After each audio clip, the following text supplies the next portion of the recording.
Robert Rochefort, il y a une autre théorie que vous démontez dans votre livre, c'est la théorie de la productivité en France, qui serait meilleure qu'ailleurs. En tout cas, vous dites que la productivité sur l'année ou sur l'ensemble de la vie est très faible comparée aux autres pays en tout cas développés. Est-ce qu'on est fainéant en France? Non, alors attendez, ça c'est une des plus grandes escroqueries depuis quelques années. On dit aux Français, vous avez la meilleure productivité. En fait, ils ont la meilleure productivité horaire. C'est-à-dire qu'une heure de travail en France est une heure extrêmement productive. Et ça, c'est la conséquence de deux choses.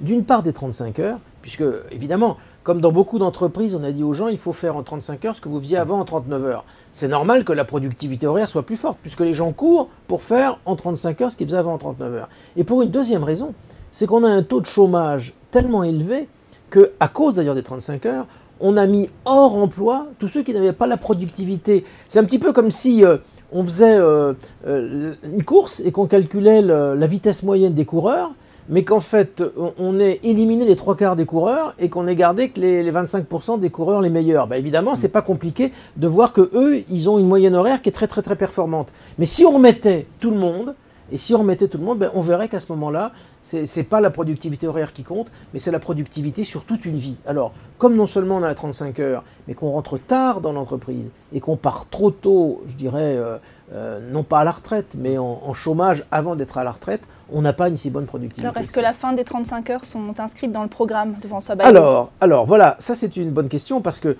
nous pensons que les 35 heures ont été une erreur. En revanche, nous considérons qu'aujourd'hui, il y a plein d'entreprises qui ont trouvé un équilibre avec les 35 heures, puisqu'on les a contraintes à faire les 35 heures. Et arriver comme ça, comme Nicolas Sarkozy le propose, en disant « Allez, je mets fin aux 35 heures », il suffit qu'il y ait dans une entreprise un accord entre le personnel et puis le directeur, et à ce moment-là, cet accord qui balaye les 35 heures, on n'en parle plus, c'est terminé. Alors nous disons non. Nous disons, bon, si dans une entreprise, il y a un accord qui se fait, alors à ce moment-là, pour que cet accord soit valable, il faut qu'il y ait en amont une négociation qui a eu lieu dans la branche professionnelle, et que cette branche ait autorisé le fait qu'il y ait ces accords. Autrement dit, nous ne voulons pas faire l'erreur inverse des 35 heures qui est de décider sans négociation avec les partenaires sociaux. Nous voulons d'abord qu'il y ait une négociation avec les partenaires sociaux pour ouvrir un champ d'adaptation aux 35 heures. Et là, dans ce cadre-là, les entreprises qui voudront les modifier, elles pourront le faire. Donc on n'est pas dans du cas par cas, mais dans du branche par branche. On est d'abord de la branche qui donne une règle générale, et une fois que la branche s'est positionnée, on est dans le cas par cas. Mais le cas par cas est conditionné par un accord de branche. Vous l'aurez compris, les 35 heures, c'est la première partie de la question. Et sur la retraite à 60 ans ou à 62 ans, quel est le programme de François Bayrou? Le programme de François Bayrou, c'est de dire 62 ans, c'est pas choquant, c'est pas illogique, avec comment dire, une espérance de vie qui progresse, et il faut bien travailler plus longtemps pour pouvoir équilibrer les retraites, à condition qu'on trouve de l'emploi aux seniors, évidemment. En revanche, la position de François Bayrou, c'est de ne pas accepter ce qui, dans la dernière réforme des retraites de Nicolas Sarkozy, a été le report de 65 à 67 ans. Alors ça, c'est pas très connu des gens, mais il faut le dire en deux mots.